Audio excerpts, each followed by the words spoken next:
A picture from the past came slowly stealing as I brushed your arm and walked so close to you. And suddenly I got that old time feeling. I can't help it if I'm still in love with you. Hey there, boys and girls, welcome back to Wailing Wire's Old Iron. Boy, let me done told you what. That's crazy weather. I don't ever remember it snowing this late in April. I mean, I've seen it snow in July, you know, up on these cold canyons, just a few little flakes on a cold morning, you know, but it's crazy. I woke up this morning and had a foot of snow. And I already took the snowblower off my tractor. That's all right. It won't last long. It warmed up pretty good today. And it's supposed to keep coming, though, until about Monday. I don't know what to think. So I guess I won't. I kind of got starting to get busy on the old red truck. Let's take a look at what I've been doing around here. Some of this footage is pretty old. Some of it, Victor was still here. And yeah, he's been gone. He left last, that'll be a week tomorrow. Take a look. Hey, welcome to Rat Rodding. My name's Wailing Wire, and don't ever do what we do here on this channel.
There, that's better.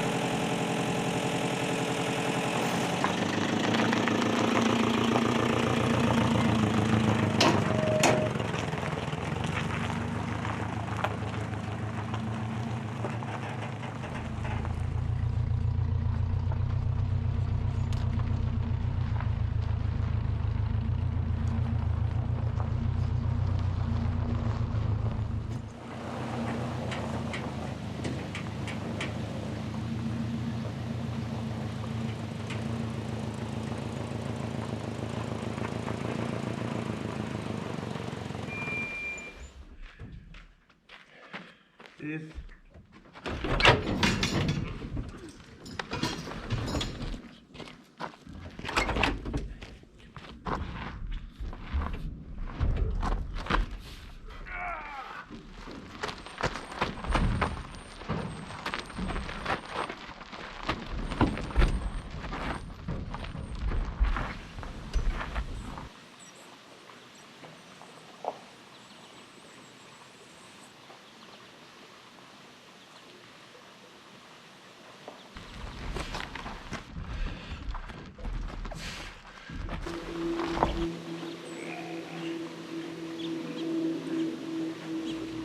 How's it going, Victor?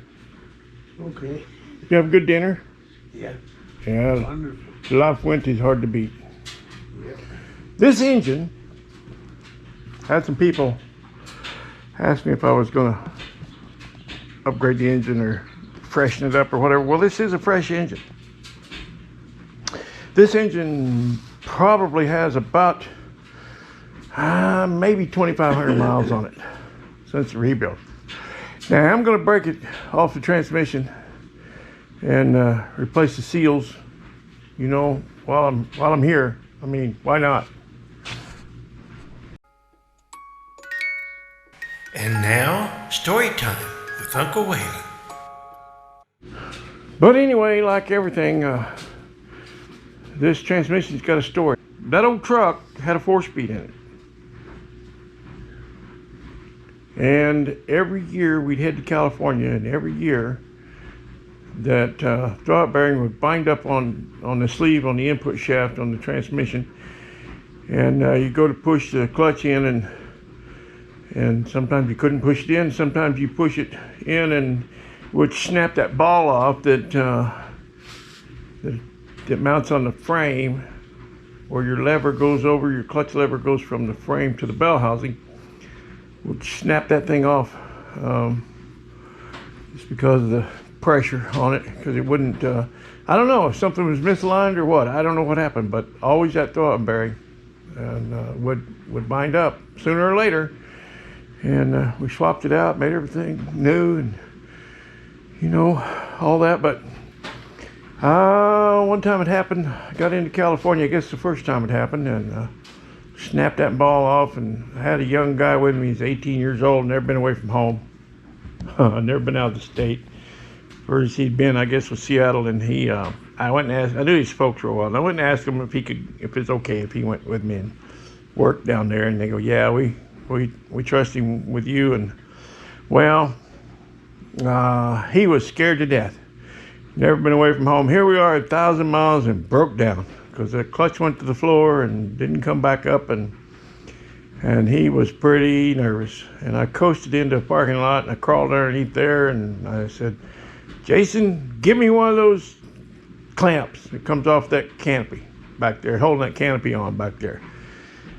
Well, he handed me a clamp, and I clamped that lever to the frame and got in it and started up, and away we went on to the motel, to the old buckboard. And then the next day I went out to the wrecking yard out on Black Road and out west of Santa Maria. And I told the guy what I needed, and he goes, yeah, this trail down here to the right, you go down there, and on the right-hand side, about halfway down, there's a beige Chevy pickup. And you should have what you need. So I went down there and pulled that off, put it back in. Well, the next year, it happened, let's see. It happened, we were out at the vineyard, I believe, getting ready to go to work, and it snapped another one. So I went back to the same wrecking yard, and the guy said, yeah, go down this trail here, and to the right, there's a beige pickup about halfway. I said, no, I got that one last year. I need a different one. So I got a different one.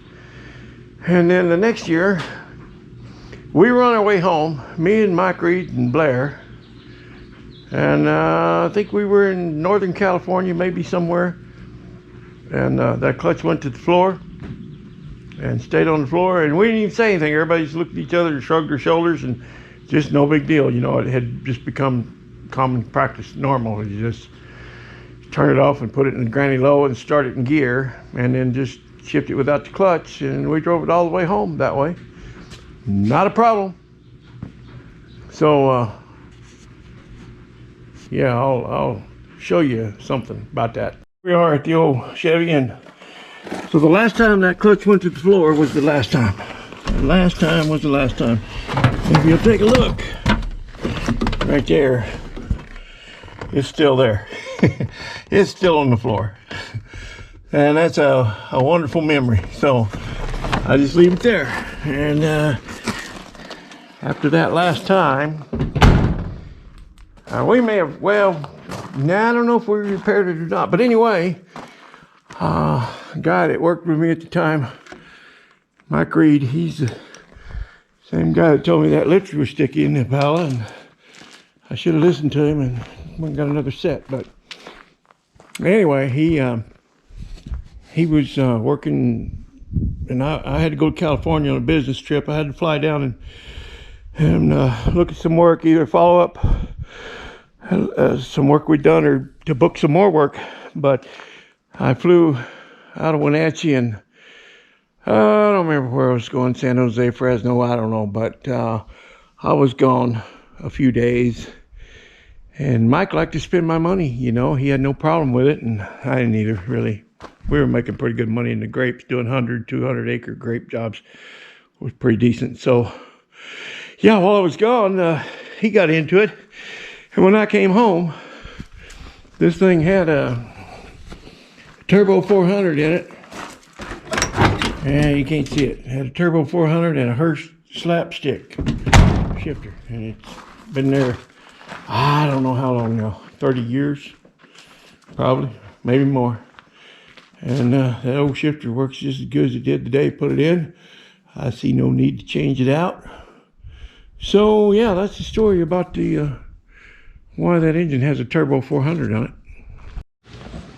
So yeah, I will clean this thing up. It's just ugly. It's fresh. It's just ugly, but I'm gonna clean it all up. Have it looking nice when it goes back in. And you know, the guys who did this engine did a pretty good job sealing everything up, the gaskets and all that, because that engine bay is really clean. I was really pleased when I got in there and started checking it out, and there's no grease and oil in the bottom thing. It doesn't leak oil. I don't know that it leaks anywhere. I don't think the pan leaks or anything, but I'll check it all out, tighten everything up. So that's enough about that. All right, this is Thursday, April the 14th, I believe. And I spent a few hours yesterday on the tractor cleaning this mess up because I took the snowblower off about a month ago. I don't even know where it's at. It's buried out there somewhere in this lovely white stuff. So I don't recall ever seeing this much snow this late in the year. But, you know, I said that yesterday too. We'll see what happens tomorrow. Can't wait for May. Wow.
When my son was 17, we put that 327. That 327 came out of a 63 Impala, just like mine. And we put it in that little S10 pickup of his. Danny Brown was here at the time when we got ready to put that motor in. And we were taking things apart, I guess, on the old motor, and I don't know what all, the wiring and everything. And we grabbed a coffee can and just started throwing stuff in it. You know, me and Danny, because we've been doing this stuff for a while. And my son was just, he was kind of, you could see the panic. You could see him panic a little bit. I don't think he said too much about it, but you could tell he was, well, put it this way, he would have tagged and bagged everything, you know, and here me and Danny were just throwing stuff in a bucket, because that's just how we do it. I don't know why I remember that, but I do. Get a new one anyway.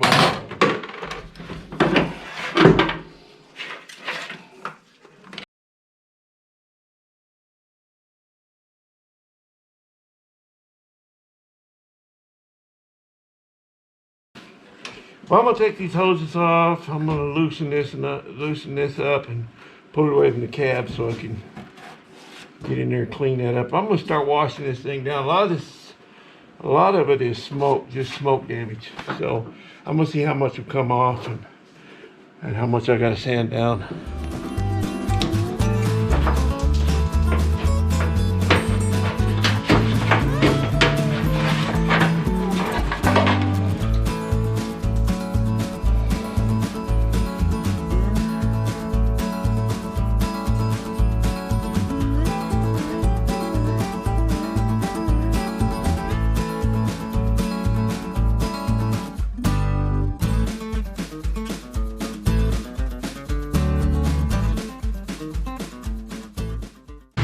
Yeah, I'm gonna scuff this up and paint it black. I really don't care about that Firewall. It don't have to be a show truck. I just want my own truck back, that's all. I'll tape this off right here, and this part up here I'll paint orange, or red orange, whatever it is. But yeah, this Firewall, I'm just gonna scuff it up and shoot it black.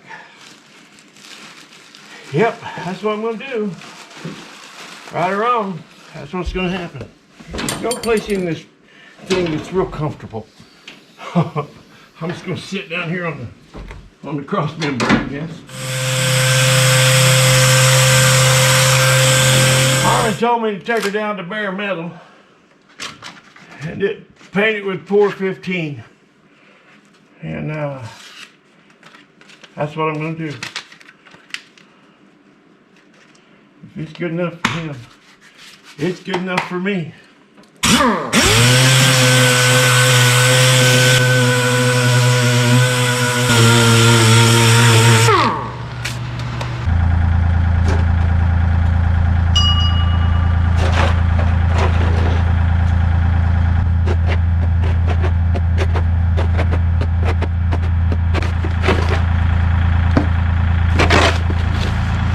Well, I had put the snowplow, or I had taken the snowblower off the tractor about a month ago.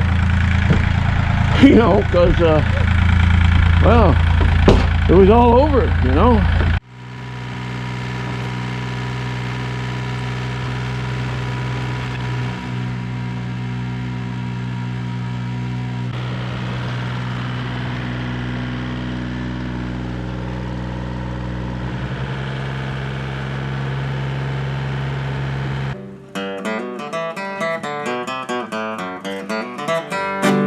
Okay, guys, that'll do it for this time. I'll tell you what, I'm really glad you stopped by. Just makes my day when I get to see everybody, all 10,000 of you. To my family, I love you. To my subscribers, I sure do appreciate you. See you next time.